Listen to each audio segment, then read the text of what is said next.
They came in silence, sleek vessels of silver descending from a cloudless sky. The world watched in awe as these otherworldly ships with their smooth, reflective surfaces glided effortlessly through the atmosphere.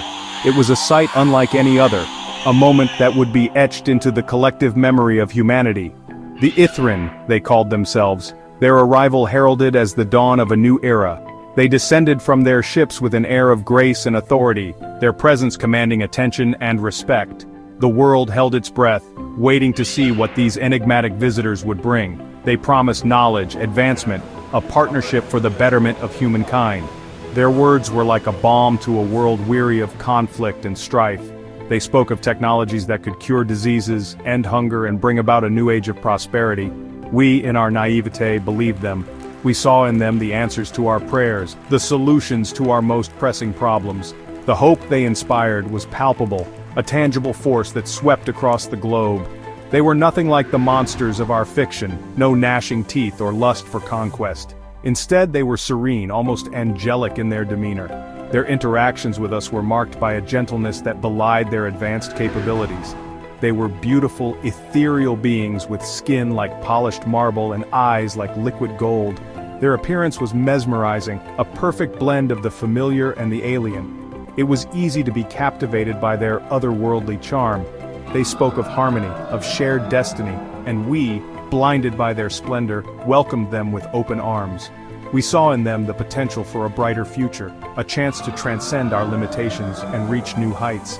The Ithrin established enclaves in major cities, gleaming towers that pierced the heavens. These structures were marvels of engineering, a testament to their advanced technology. They became symbols of our newfound alliance, beacons of hope in a world that had long been shrouded in darkness. They shared their technology, healing the sick and revolutionizing industries. Hospitals were transformed overnight, diseases that had plagued humanity for centuries were eradicated, and new possibilities seemed within our grasp. The world marveled at their advancements, their every action scrutinized and revered. We were in awe of their capabilities, eager to learn from them and integrate their knowledge into our own society. Yet, beneath the veneer of benevolence, a sinister truth lurked. There were those who questioned the Ithrin's motives, who saw in their actions a hidden agenda. But their voices were drowned out by the overwhelming tide of optimism and hope. Whispers began to surface, rumors of people vanishing, their disappearances shrouded in secrecy. These were dismissed as mere coincidences, unfortunate accidents that had no bearing on the Ithrin's true intentions. The Ithrin dismissed these as mere accidents, unfortunate incidents blown out of proportion. They assured us that there was nothing to fear, that our partnership was built on trust and mutual respect. But the disappearances continued, the whispers growing louder, evolving into a chorus of fear. People began to question the Ithrin's true motives, their once unshakable faith now tinged with doubt and suspicion. Then came the announcement, the chilling revelation that shattered the illusion of peace. It was a moment that would forever change the course of human history, a truth that could not be ignored. The Ithrin, in their infinite wisdom, had discovered the key to their continued existence. It was a revelation that sent shockwaves through the world, a truth that was as horrifying as it was undeniable. It lay within us, in the very essence of our being, our blood. This revelation was met with disbelief and horror, a stark contrast to the hope and optimism that had once defined our relationship with the Ithrin. Not just any blood, however, but a rare type, a genetic anomaly found in less than 1% of the human population. This rare blood type held the key to the Ithrin's survival, a biological compatibility that was essential to their continued existence. The carriers of this blood, they claimed, held the key to their survival, a biological compatibility that would ensure their continued existence. This revelation turned our world upside down, casting a dark shadow over our once hopeful alliance. The world watched in horror as the true nature of our so-called benefactors was revealed. The Ithrin, who had once been seen as our saviors, were now viewed with fear and suspicion. The Ithrin, our supposed saviors, were parasites, feeding off the lifeblood of humanity. This revelation shattered the illusion of peace and harmony, revealing a dark and sinister truth. The silver ships, once symbols of hope, were now harbingers of doom, their gleaming hulls reflecting the fear that gripped the planet. The world was left to grapple with the reality of our situation, the hope that had once defined our relationship with the Ithrin, now replaced by a deep, and abiding fear. Sir, no, sir! The Ithrin moved swiftly, their initial benevolence replaced with ruthless efficiency. They had come as saviors, promising a new era of prosperity and peace. But their true intentions soon became clear. Cities were cordoned off, populations screened and sorted like cattle. The once bustling streets now echoed with the sounds of checkpoints and barriers, a grim reminder of the new order. Those possessing the coveted blood type were branded, marked for a fate far worse than death. The branding was not just a mark, but a symbol of their impending doom, a constant reminder of the horror that awaited them. They became living blood banks, their life force siphoned to sustain the Ithrin. The process was cold and clinical, devoid of any compassion, as if they were mere machines being drained of their vital fluids. The streets ran red, not with the blood spilled in resistance, but with the crimson tears of the harvested. The sorrow and despair were palpable, a heavy weight that hung over the city like a dark cloud. Camps, chilling echoes of history's darkest chapters, sprang up across the globe. These camps were not just places of confinement, but centers of systematic extraction where the chosen were reduced to mere resources. Within their barbed wire cages, the chosen were subjected to unimaginable horrors. The conditions were inhumane, the suffering beyond comprehension, as they were drained of their essence day by day. Their blood, the life essence that flowed through their veins, was drained, leaving them pale, withered husks. The once vibrant individuals were now mere shadows of their former selves, their vitality stolen away. The screams of the afflicted, muffled by concrete walls and the indifference of the world outside, became a haunting symphony of despair. The world watched in silence, paralyzed by fear and helplessness. Hope, once a beacon in the darkness, dwindled with each passing day. The light of hope grew dimmer, overshadowed by the relentless march of the Ithrin and the ever-present threat of extinction. Governments crumbled, their armies decimated by the Ithrin's advanced weaponry. The once mighty institutions of power were reduced to rubble, their leaders powerless against the superior technology of the invaders.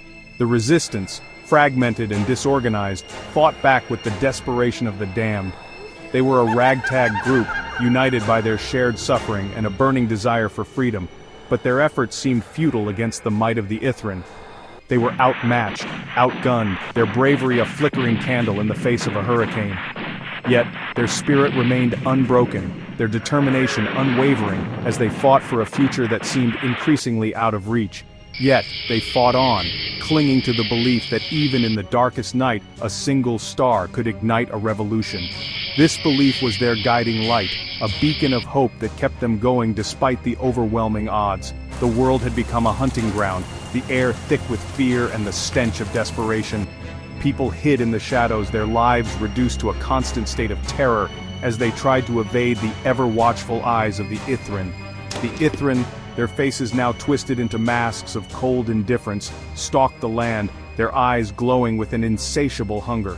They were relentless, their pursuit of the chosen unyielding, driven by a need that knew no bounds. They were no longer the benevolent benefactors, but predators, their true nature revealed in the crimson tide that stained their hands. The facade of kindness had been stripped away, exposing the monstrous reality beneath. The human race, once poised on the brink of greatness, was now teetering on the precipice of extinction, its fate hanging by a thread as thin and fragile as a blood vessel. The future was uncertain, the path ahead shrouded in darkness, but within that darkness, there remained a glimmer of hope, a spark that refused to be extinguished. I remember the day the sky fell. I remember the silver ships, the awe they inspired, the promise they held. I remember the fear, the screams, the blood staining the cobblestone streets. My city, once a vibrant tapestry of life, had become a graveyard, its silence broken only by the mournful cries of the wind. She had escaped the initial roundups, her blood, like most, deemed undesirable. But survival had come at a cost. Her family, her friends, everyone she had ever loved were gone, swallowed by the chaos that had engulfed the world. The weight of their absence pressed down on her, a suffocating blanket of grief and despair. Yet amidst the ruins, a spark ignited within me.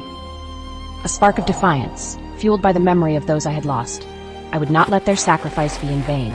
I would fight, even if it meant fighting alone. She scavenged for supplies, her days spent navigating the treacherous labyrinth of the fallen city, her nights haunted by the ghosts of the past. One day, amidst the rubble, she stumbled upon a hidden cache, a stash of weapons, food, and medical supplies. It was a sign, a glimmer of hope in the suffocating darkness. It was then, standing amidst the ruins of my former life, that I vowed to fight back. I would find others, those who refused to yield, those who still clung to hope. I would become a beacon in the darkness, a testament to the indomitable spirit of humanity. I had always lived in the shadows, my world confined to the tunnels beneath the city. The labyrinthine passages were my home, my sanctuary, and my prison. Each twist and turn of the tunnels was etched into my memory, a map of my existence. An orphan, raised by the ghosts of a forgotten generation, I knew nothing of the surface world, its sun-drenched skies and expansive horizons. The stories I heard were like fairy tales, filled with light and color, a stark contrast to the perpetual gloom of my reality. Mine was a world of darkness, of whispers and shadows, where survival was a daily struggle. Every day was a test of endurance, a battle against the encroaching darkness and the ever-present threat of danger lurking around every corner. The arrival of the Ithrin had barely registered in his subterranean realm. The surface world's turmoil was a distant echo, barely perceptible through the layers of earth and concrete that separated Kael from the chaos above. The tremors, the distant screams, were but echoes, muffled by tons of earth and concrete. It was as if the world above was a different reality, one that Kael could only imagine but never truly understand. It wasn't until the tunnels began to fill with desperate souls, their faces etched with terror, that Kael understood the magnitude of the threat. The influx of people brought with them stories of horror and despair, tales of silver ships and blood harvests that chilled Kael to the bone. They spoke of silver ships, of blood harvests, of a world teetering on the brink. The surface was no longer a place of light and hope, but a battleground, a place where survival was uncertain and fear reigned supreme. Among them, I discovered a chilling truth. My blood, a rare type inherited from a long-forgotten ancestor, was the very thing the Ithrin craved. This revelation turned my world upside down, transforming me from a mere survivor into a target. I was a carrier, marked for a fate far worse than death. The knowledge of my blood's value to the Ithrin was a heavy burden, one that filled me with dread and a sense of impending doom. The tunnels, once his sanctuary, now felt like a cage. The walls that had once provided safety now seemed to close in on him, a constant reminder of the danger that lurked just beyond the shadows. He was hunted, his blood a beacon in the darkness. The Ithrin's relentless pursuit left him with no choice but to run, to hide, and to fight for his life. But Kael was not one to surrender to despair. Despite the overwhelming odds, he refused to give in. His spirit, forged in the crucible of the underground, was unbreakable. He knew the tunnels like the back of his hand, their secrets and passageways a lifeline in the encroaching darkness. Every hidden alcove, every forgotten passage, was a potential escape route, a chance to outwit his pursuers. I would use my knowledge, my cunning, to survive. The tunnels were my domain, and I would turn them into a fortress, a place where the Ithrin would find no easy prey. I would become a phantom, a whisper in the darkness, eluding the grasp of the Ithrin. My every move would be calculated, every step a dance with the shadows. He formed a network, a subterranean resistance comprised of outcasts and survivors. These were people who had lost everything, yet found a new purpose in their shared struggle. They were the forgotten, the discarded, united by their shared plight and their will to survive. Together, they became a force to be reckoned with, a beacon of hope in the darkness. They would strike from the shadows, disrupting the Ithrin's operations, a thorn in the side of the invaders. Their knowledge of the tunnels gave them an edge, turning the underground into a battlefield where they held the advantage. In the heart of the darkness, a new kind of hope flickered, fueled by the courage of the damned and the leadership of a boy who had never seen the sun. This hope was fragile, yet it burned brightly, a testament to the resilience of the human spirit.